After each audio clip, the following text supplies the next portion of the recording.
There's a moment in every life, a brutal, breathtaking moment, when holding on becomes more painful than letting go. And in that moment, you have a choice. Cling to the wreckage or dare to set yourself free. We fight endings because we've been taught they mean failure. A relationship ends and you failed. A career falls apart. You weren't good enough. A friendship fades. You must have done something wrong. But that's a lie we've inherited from a culture that fears closure more than it fears pain. We are conditioned to chase permanence, to force continuity, to believe that letting go means giving up. So we hold on. We cling. We grip the edges of things already unraveling, convincing ourselves that if we just try harder, if we just love more, if we just fix one more broken piece, it'll work. It'll come back. It'll be okay. But deep down, in the quiet spaces we avoid,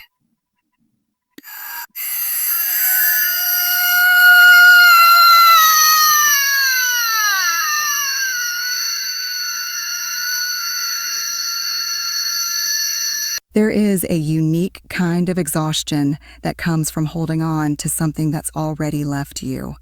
The body knows before the mind admits it. The way your shoulders tighten when you hear their name. The way your spirit deflates when you walk into that office, sit at that table, answer that phone. There's a quiet voice inside you saying, "This is done." But we silence it. We drown it in rationalizations and memories in hopes that someday it'll all make sense. We think endings must come with clarity, that they'll arrive like punctuation. Clean, final, understood. But most endings aren't periods. They're ellipses, jagged, confusing, unresolved. And that makes them harder to accept. So we delay the inevitable, buying time in a currency that robs our peace. There's courage in knowing when it's time to stop trying. That kind of bravery doesn't get celebrated, but it should.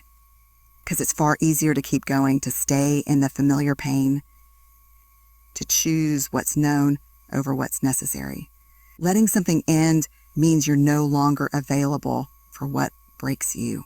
It means you're willing to trust the unknown over the certainty of staying stuck. That's not quitting. That's wisdom. That's self-respect. That's what it means to grow. You can mourn the loss and still honor the truth. You can love what it was and still let it die. And it will feel like death at first. The end of a relationship, the end of a dream, the end of a story you believed would last forever. It feels like failure, like grief, like a betrayal of everything you once believed. But endings are not the opposite of life. They are part of nature. Teaches us this better than anything. The trees don't panic when the leaves fall. The ocean doesn't mourn the tide. It all changes. It all moves. It all makes space for what's next. We, humans, we resist. We try to freeze time, preserve what no longer fits, deny the truth staring us in the face, and in doing so, we shrink. We suffer. We lose parts of ourselves to something that's already gone. Here's what no one tells you. Letting it end doesn't mean you stop loving it. It means you stop abandoning yourself for it. It means you stop pouring into a cup that only drains you. You can honor the beauty it brought to your life and still choose yourself now. You can grieve what could have been and still walk away. The two are not opposites. They're partners in healing. When you let something end, you're not erasing its value. You're reclaiming yours. There is power in the ending. not in the silence, not in the void, but in the space it creates. That's where the new story begins. That's where the feeling starts. When you let it end, you give yourself permission to begin again, on your terms, in your time, without dragging the weight of something that no longer belongs to you. The truth is, some doors don't close gently. Some end with a slam. Even that sound, loud, final, jarring, is a declaration. You are no longer there. You have moved on. And that is not a loss. That is a beginning disguised as goodbye. We live in a world that fears pain more than it fears numbness. A world where discomfort is treated like weakness. Where sadness is something to fix, not something to feel. We are taught to hide our grief behind productivity, to mask our heartbreak with distractions, to silence our tears with forced gratitude. From a young age, we're told, don't cry, be strong, get over it. The truth is, real strength isn't in bypassing pain. It's in standing inside it. It's in allowing yourself to ache without rushing to escape. The bravest thing you'll ever do is let yourself hurt when every part of you wants to run. Hurt demands to be witnessed. When we shove it down, when we bury it under busyness or sarcasm or endless scrolling, it doesn't disappear. Or it festers. It shows up later in ways we don't recognize, in short tempers, in trust issues, in that low-grade anxiety you can't name but can't shake. Avoided pain becomes a permanent companion. But felt pain transforms you. It doesn't just pass through you.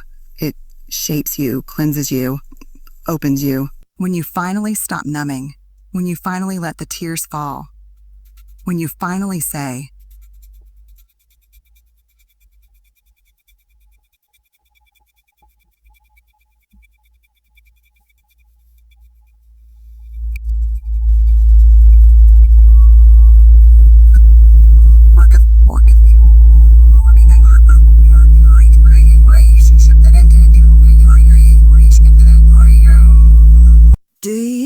that loss you carry, it changed you. That trauma you survived, it deserves more than silence. We are so quick to downplay our pain, to compare it, to apologize for it, but grief doesn't respond to logic. It doesn't care if others had it worse. Your hurt is valid. Your tears have purpose. Pain is proof that something mattered to you, that you showed up, that you loved, that you believed. Don't rob yourself of that humanity by pretending you're fine. Letting it hurt means letting it wash over you. All it, the rage, the sorrow, the fear, the disbelief. It means sitting still when you want to flee.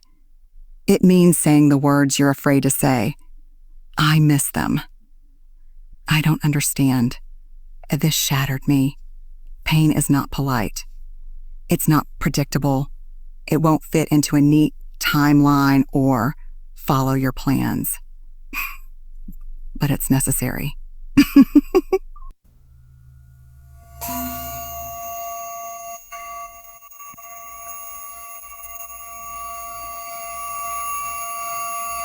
You find your way back to yourself. And there's what's real is what's real and what's not. And in that rawness, and that brutal, beautiful vulnerability, when you let it hurt, you begin to reconnect with the parts of you that got buried in the chaos. You begin to remember who you were before the world told you to toughen up. You find the child inside you who just needed to be held. You realize that your softness isn't a flaw, it's your power. Pain doesn't make you broken. It makes you human. And your willingness to feel, it is what will ultimately set you free. Every time you choose to sit in the storm instead of running from it, you reclaim a piece of your own soul. Pain will not kill you, but resisting it just because what we resist, we carry. And what we carry, we become. You don't have to carry this forever. Because when the pain has done its work, when it has burned through the illusion and exposed the truth, you won't just be standing. You'll be standing truer, more whole, more honest. And that is the beginning of real healing. Isn't an announcement. It doesn't show up with fanfare. It's not loud or obvious or easy to track. Healing is subtle. It happens quietly, often, while you're still convinced you're falling apart. It's in the moment you don't text them back, even though every part of you wants to. It's in the breath you take before reacting to the trigger that once controlled you. It's in the nights when the tears come slower, softer, or not at all. Healing rarely looks like triumph. Most of the time, it looks like survival. It's the small, repeated decision to keep going, to keep choosing yourself, to keep believing that your pain doesn't get the final say. But we rush it. We try to force it. We treat healing like a checklist. Journal, meditate, forgive, move on. And when we still feel the sting, when the memories still knock the wind out of us, we assume we're doing it wrong. We're not. We're not. Healing doesn't follow deadlines. It doesn't answer to pressure. It moves at the speed of trust. Trust in the process. Trust that even if you can't feel it right now, something inside you is quietly rebuilding. Something is shifting. Every scar is proof that pain came and passed.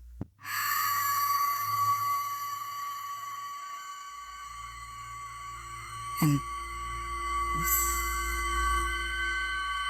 it's resilience, something heal. You have to stop picking at it.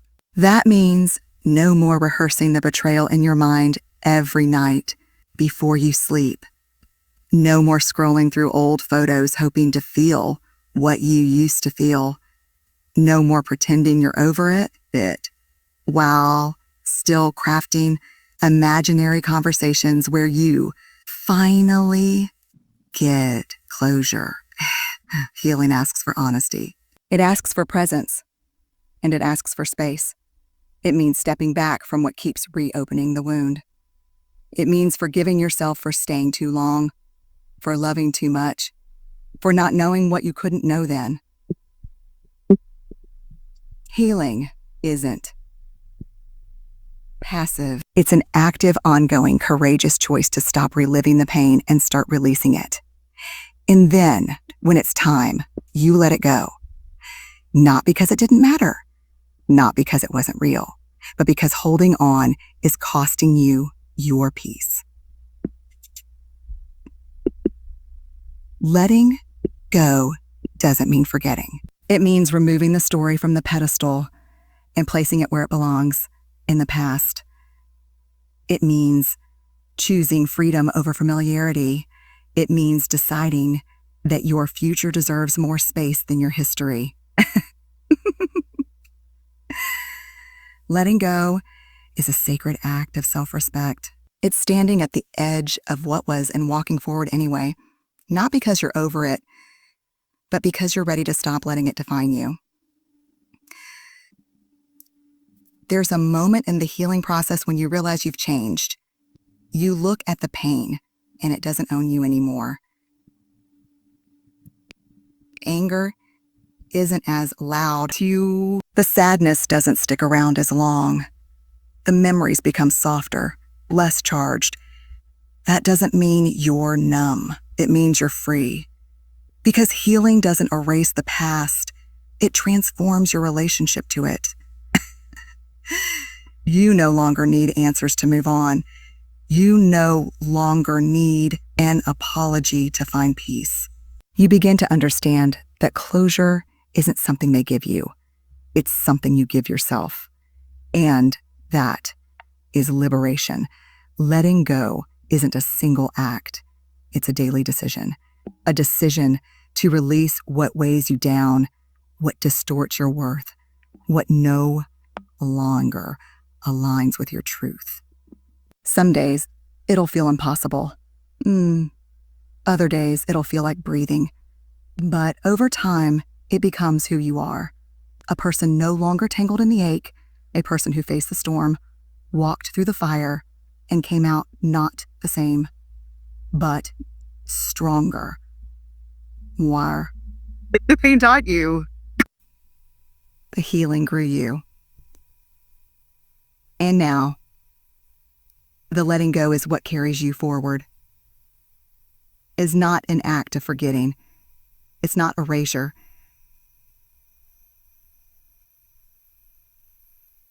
It's not pretending it didn't happen. Letting go means choosing to stop carrying the weight of something that is no longer yours to hold. It means acknowledging what was, honoring what it gave you, and releasing the grip it has on your identity. We often think that by letting go, we're abandoning a part of ourselves. But the truth is, we're reclaiming ourselves. We're making space. We're choosing presence over the illusion of control. Letting go is not weakness.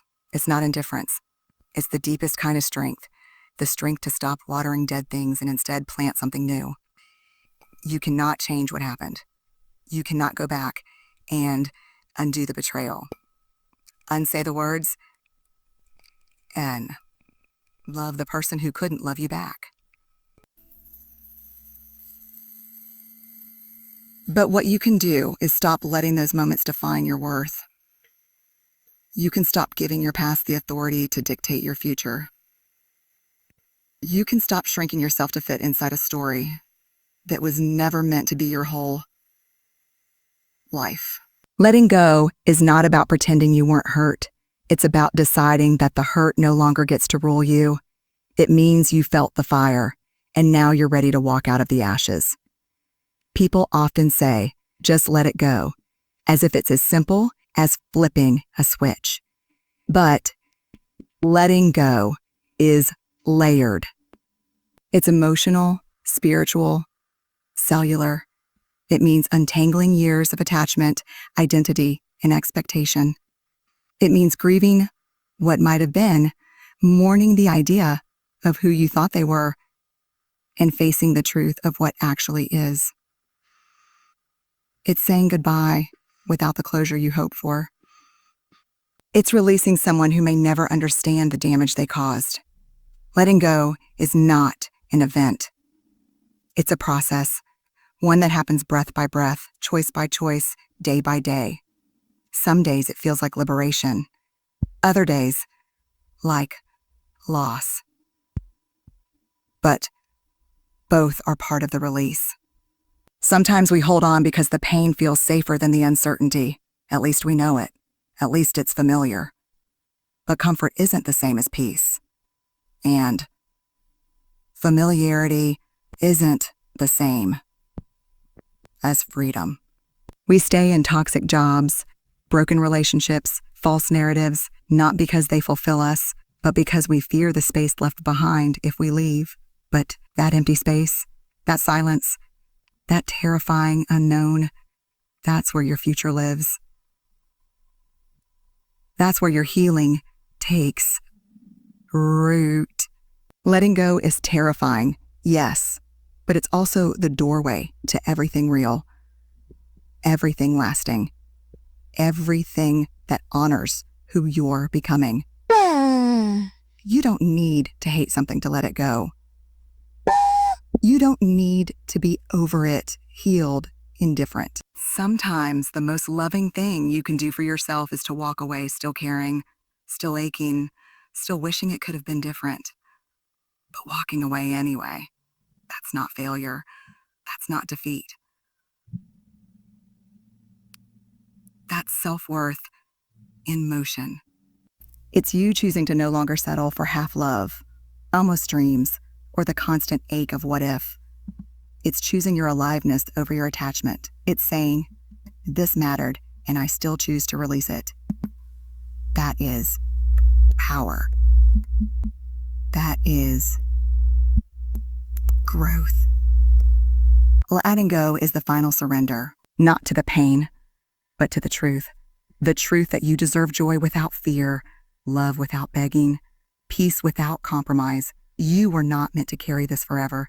You were meant to feel it, learn from it, and then set it down so you can move fully. So you can live fully, so you can make room for what's coming. Letting go is not the end of the story. It's the clearing, the wide open space, the beginning of everything real that's still ahead of you. There comes a moment after the ending, after the hurting, after the healing, and the letting go, when you stand there in the silence of what's left and you ask, who am I now? This is the turning point. The threshold, the part where the story doesn't end, it transforms. Because everything you've lost, everything you've walked away from, it didn't just break you, it shaped you. You don't walk out of the fire the same person who went in, and you're not supposed to. The point was never to go back to who you were. The point was to become someone new, someone deeper, stronger, truer. Let it make you. Let it make you kinder, not because life spared you pain, but because you know what it means to survive it. Let it make you softer in the places that were once hard. Let it make you fierce in your boundaries, bold in your truth, unshakable in your worth. There is no badge for pretending you were untouched. There is no strength in acting like you were never wounded. The strength is in the rising. The strength is in the choice to grow instead of close, to open instead of harden. Let your pain be the soil, not the ceiling. Let it grow something rare inside you. Compassion, dihi, let it grow you. You do not owe your past the rest of your life. You owe your future a new version of yourself, one that didn't just endure the fire, but who learned to carry light from it. Too many people stop at survival. They walk around with patched hearts and cautious spirits, calling it healing. But there's more. Survival is not the destination. Becoming is. Rising is. Reinventing is. This is your rebirth. You didn't go through all of that just to return to normal. You went through it so you could be transformed, so you could become someone who knows their worth on a cellular level, so you could tell the truth, live with intention, and love without begging. There will be moments when the old you wants to return, when you miss the comfort of playing small, when you long for the simplicity of silence, when it feels easier to go numb again. But that's not your life anymore. You've outgrown those cages. You've outlived that version of yourself. And the discomfort you feel now, that's just expansion. That's your soul stretching into its full form. Let it be awkward. Let it be unfamiliar. This is what evolution feels like. You are not lost. They are being remade. And remaking always feels like unraveling at first. What happened to you is a chapter, not the whole book. But how you let it shape you, that becomes the story. Will you become bitter or better, closed or courageous, defined by the pain or deepened by it? These are the questions that matter now, and you don't answer them once. You answer them every single day with the way you show up, with the way you speak to yourself, with the way you choose to love again. You are not what happened to you. You are what you choose to do with it. That's where your power lives.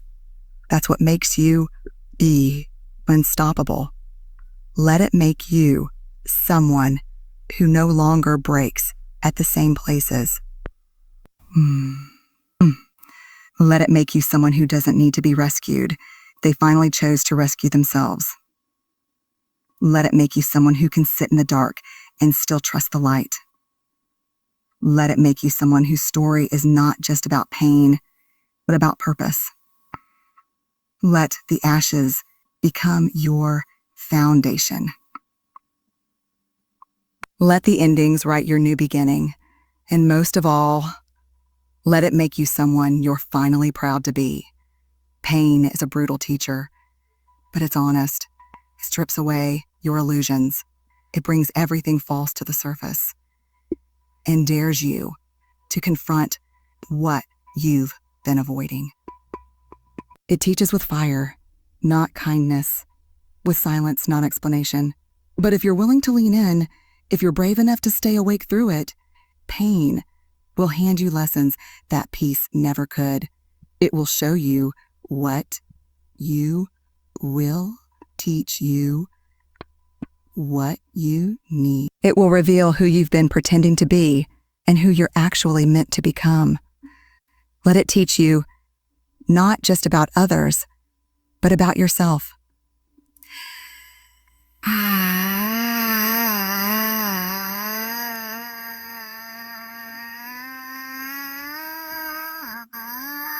The relationship that broke your heart, it taught you where you abandoned your boundaries. The betrayal that gutted you, it showed you who was never capable of holding your truth. The loss that shattered you, it reminded you that nothing is guaranteed and everything that matters must be cherished now. These lessons are not punishments. They are revelations. They show up when you're ready to evolve, even if you don't feel ready. Let the hard moments teach you what safety really means, what love really looks like, what your soul has been asking for all along. Let it teach you to slow down, to listen, to stop moving just to avoid feeling. Let it teach you that rest isn't laziness, it's restoration. That silence isn't emptiness, it's sacred space. That being alone doesn't mean being abandoned. It means finally meeting yourself. When you let pain teach you, you stop rushing to fix things and start sitting with them. You stop demanding answers and start listening for wisdom. You stop searching for distractions and start searching for meaning. The ache becomes the invitation. The discomfort becomes the doorway. The moment you stop fighting the lesson is the moment it starts transforming you. Let it teach you humility. Let it knock the wind out of your ego. Let it remind you that you are not above suffering, and neither is anyone else. Pain levels us. It reminds us that everyone is fighting battles we can't see. That judgment is easy, but compassion takes courage. That grace is not a gift reserved for the perfect. It's a lifeline for the broken. Pain teaches you empathy in a way no book ever could. It makes you softer, less quick to react, more willing to understand. It brings you back to your humanness. And when you find that again, you see the world through gentler eyes. Let it teach you resilience, Pode.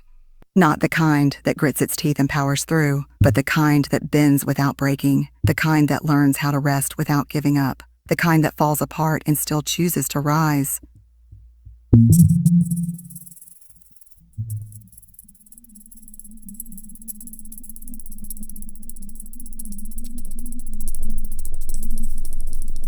Real resilience isn't about being unaffected. It's about being transformed. It's about learning how to feel deeply without drowning, to trust again without forgetting, to try again without losing heart. Pain doesn't make you weaker. It refines you. It teaches you how to survive. and then how to live. And finally, let it teach you gratitude, not for the pain itself, but for what it uncovered, for the clarity it gave you, for the strength it revealed, for the way it carved out space inside of you for more light, more depth, more truth. Gratitude for the lesson is how we alchemize suffering. It's how we rise from the story instead of staying stuck in it. You don't have to be thankful that it hurt, but when you see what it gave you, be thankful that you made it through. That's what letting it teach you is all about. Allowing your hardest moments to shape your greatest growth. There are moments in life that feel too heavy to hold, losses that cut deep, endings that shake your core, heartbreaks that rearrange your entire sense of self. And in the middle of that ache, it's tempting to label it as chaos, to resent the pain, to the timing. But what if instead of resisting it, you honored it? What if you called it sacred? Not because it feels good, but because it's forging something holy in you, because it's pulling you closer to your truth, because it's stripping away everything you thought you needed and leaving only. Let the pain be sacred, not because it's beautiful, but because of what it creates. The sacred isn't always soft. It's not always lit by candles and calm. Sometimes it looks like you on the floor, sobbing into the carpet, questioning everything. Sometimes it sounds like silence, thick, unbearable, echoing silence. But even then, something holy is happening. You're in a moment that matters, a moment where you are face to face with the raw material of your life. And in that space, when you let yourself feel it without numbing, when you let the storm pass through without closing the doors, something shifts. You begin to see that the sacred is not about escaping the hard parts. It's about being fully present in them. That is where your soul expands. Let it be sacred when you break down. Let it be sacred when you rebuild. Let it be sacred when you choose yourself after years of not doing so. Not ordinary moments. These are holy acts of becoming, of returning, of remembering who you were before the world told you who to be. Sacredness isn't reserved for perfect days. It's found in the quiet revolution of choosing to show up with an open heart in a world that keeps trying to shut you down. When you let it be sacred, you stop rushing through your life. You start paying attention. You begin to notice the lessons, the signs, the whispers guiding you home. Let it be sacred when you say no. When you walk away. Because that kind of courage is rare. That kind of truth-telling is divine. It's sacred to protect your peace. It's sacred to leave what's not aligned.